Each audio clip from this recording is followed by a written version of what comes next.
Our host, the world-renowned Christine Enville, an IFBB professional, 3 times world champion, a mentor, an icon, and of course, a founding co-owner of the best supplements money can buy, International Protein.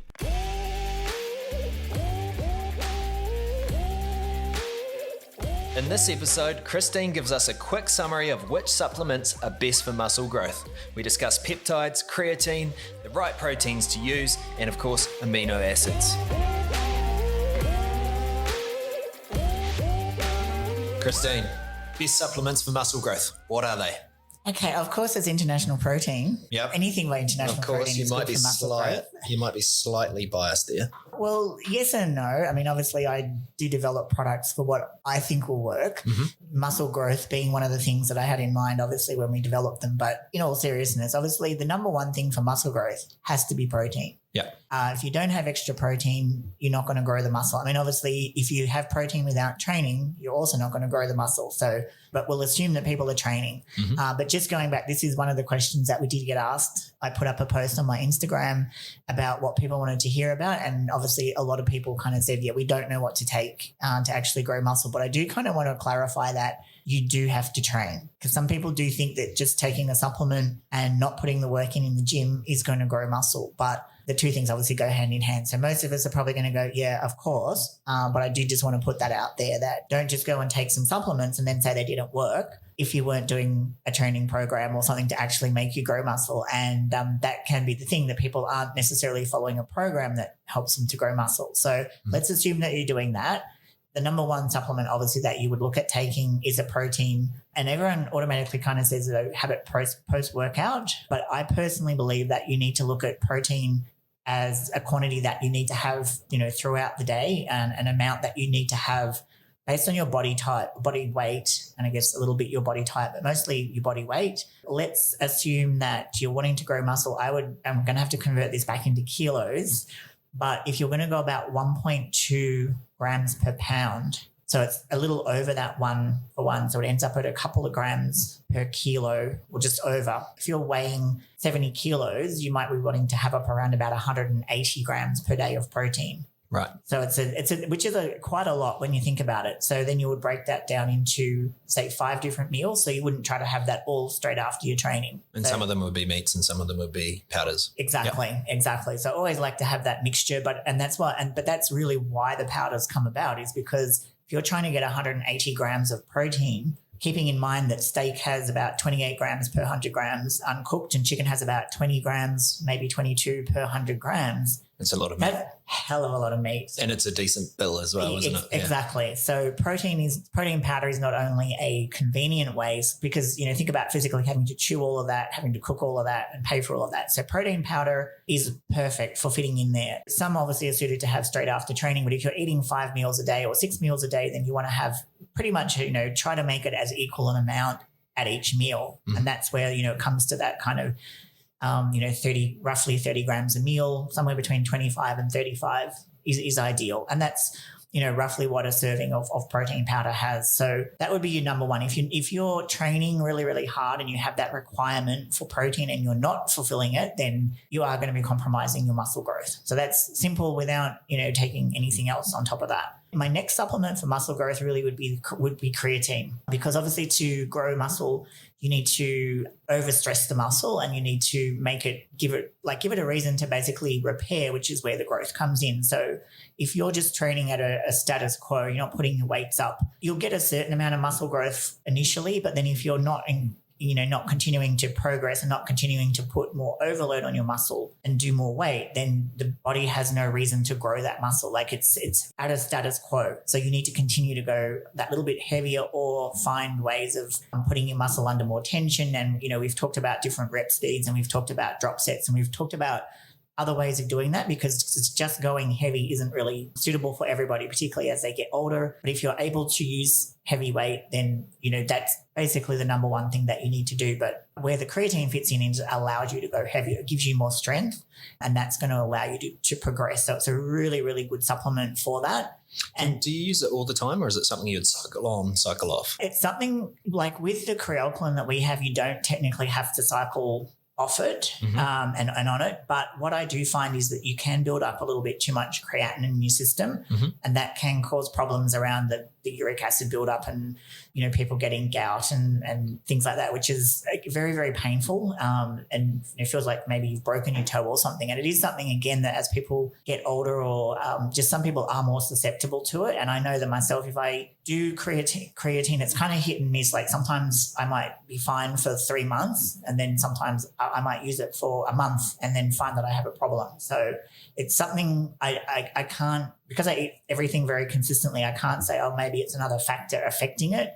So it is just something that to be mindful of. So what I try to do is just have it on training days, and then sometimes it will come off for a couple of weeks just to let that level settle out in my body. But other people will be perfectly fine. Yeah. But it's definitely, we've talked about creatine in the past where you don't necessarily have to take it pre-workout or post-workout. It just needs to be on a day, and it will build up in your system. And obviously that's proven by the fact that there's a huge amount of research in behind it from horse racing. Yeah. Humans now as well. It started out in horse racing more than 20 years ago. But if you look at the studies, they go back, into the late 90s. It's one of the most, or probably the most researched natural supplement around, over 20 years worth of research. And there's, I think, over 80% of the papers are all, positive. Definitely there is a benefit from that. So that's why, for muscle growth, it would have to be after protein, the number one, I guess what you call supplement, because protein powder, I guess I call a food, not a supplement. So that would be my next one to go to if you're trying to grow some muscle. Now, protein's one thing, but we don't really under-talk calories. And again, if you're trying to gain muscle, you can have all the protein in the world. If you're not getting the calories that you need, that protein's going to get used for energy systems. So you need to actually be in a calorie excess to grow muscle as well. So with that may come a little bit of body fat, but you obviously need to get the calories in. And some people can do that just from eating food. But that's where products like Extreme Mass and the heavy weight gainer come in. And we did a whole podcast on that and talked about the differences there. But those are obviously the two products that if you're trying to get extra calories in and you're trying to gain weight and so trying to gain muscle, then those would be the ones that you would look to just make sure you are in a calorie surplus. Or again, you can do all the training in the world, eat all the protein in the world, but if you're not eating enough calories overall, again, you're not going to get the muscle growth. And I think that sometimes where people are wanting to stay super ripped but still grow muscle, they can fall into that trap of underdoing the calories. And then, the more calories that you have, and I'm not to the point of, gaining a lot of body fat, but obviously the more calories give you more energy, allows you to train harder. So you're then able to progress more because you've got more strength and you're pushing heavier weight. So it all ties around in a little circle like that. So they're very, very simply the best ones if you're trying to grow muscle. Now, obviously then you have things like your complete aminos, which is all of your essential amino acids. And those are ones which can, minimize, not the breakdown, because you have to break down the muscle during your training session to build it back up again. But those are the ones which put the amino acids into your system so that you have something to draw on when your body starts to recover again, and you minimize the detrimental damage and allows just the essential damage to occur to the muscle. So that would be another product where if you're trying to grow muscle and you're wanting to optimize the conditions in your body, then that would be another product that I would look to. And that would be really quite simply I don't want to overdo it because, there's things around like HMB, there's test boosters, there's all kind of things which have been around on the market, but nothing that has a whole lot of really, really substantial proof. Like the creatine is very, very definitive. Things like HMB say that, yes, there may be some strength increase, but again, it's sometimes mainly just in older people. It's not a really cut and dried conclusive thing where 100% you're going to get results out of that. But it's certainly something that falls into that category of a product that people can use for muscle gain. The other thing that we will probably talk about in a whole separate podcast is peptides. Mm-hmm. Now, I just wanted to clear up because I know when I mentioned it to you, Ash, you were like, oh, you've got peptides in your amino charged WPI. Yeah, very confusing subject for me. Yeah. So peptide is just a word that means that you took a whole protein and you broke it up, using enzyme to smaller amino acid chains, because obviously a protein is made up of a whole series of amino acids.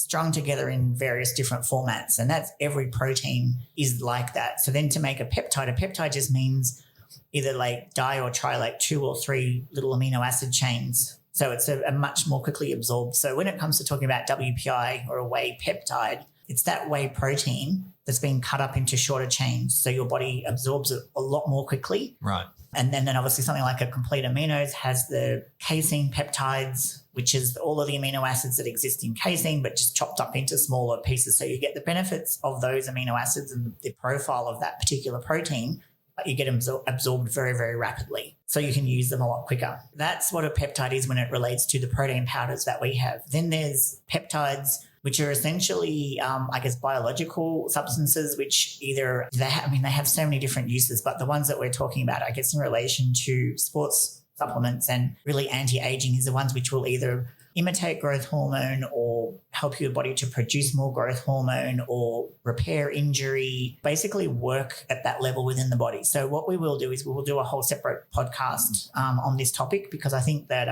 peptides got a little bit of a bad reputation, I guess, because people are very confused about, are they steroids? Are they drugs? Like, what are these things? And now I think with more knowledge and more research, they actually have a really big place in anti-aging. They are medically prescribed, but they are something which, for people who are over 40 with the right health checks are able to get them prescribed by a doctor, and they have, massive benefits around, I guess, anti-aging, like, because most people don't want to, suffer what comes with natural aging. What about people under 40? Do they use them as well? Now, that's an interesting thing. So if it comes to something like injury healing and stuff like that, yes, something like growth hormone, that I guess the argument is, will they get a benefit? Because if their natural levels are already at a certain level, will it still continue to work? And I have to do a little bit more research, because I only kind of looked at it as an older person, because I'm also not sure if they're available to younger people. Right. Because obviously once you're over a certain age, there's certain things which are more available to people because of that anti-aging. So right. I guess it's the responsibility of the medical profession to make that decision that, your levels drop at a certain age. And if your levels are low, then you can be boosted like HRT and things like that. Like, they don't give that to someone who doesn't need it. So it's all about bringing you back to your normal range, not augmenting your normal level. But we'll delve into that on a different podcast, because I do need to check the legality around that. Because as I said, I know that sounds like a fascinating discussion, though. It's a fascinating discussion, and there's a lot of different compounds which all do various different things. But basically, they are around putting your body back into that state as to when you were younger. Because obviously, when you're younger, you can train heavier and harder and longer, and you can be a little bit less diligent on your diet, and your body just recovers and you don't lay down the body fat. So all of that is to do with the different hormones that are existing within your body. So the peptides are functioning in there to try to replace, bring you back to that younger age group.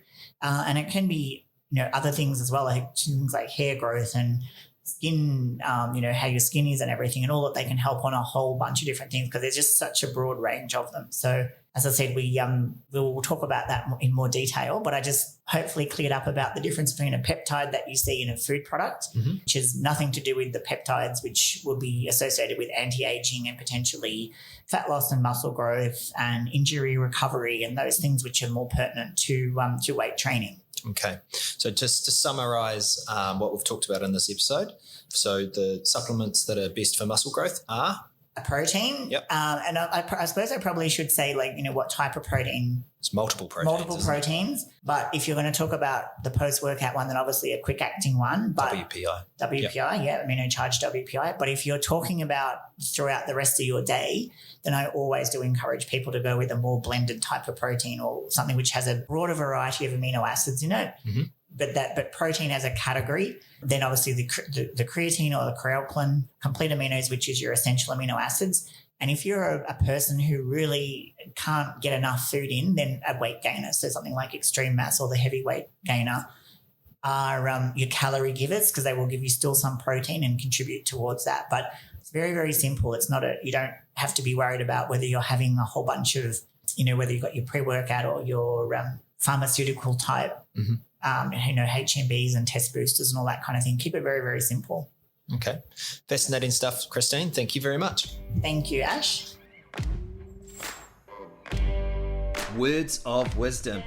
If you like what you've heard, recognize that these tips, they're free. So show your support by becoming a loyal international protein customer by jumping online, hunt our product down, and hit that buy now button. So once again, like, share, and subscribe to our podcast so we can continue to bring you these episodes from our one and only Aussie Muscle Guru, 3 times world champion, Christine Enville.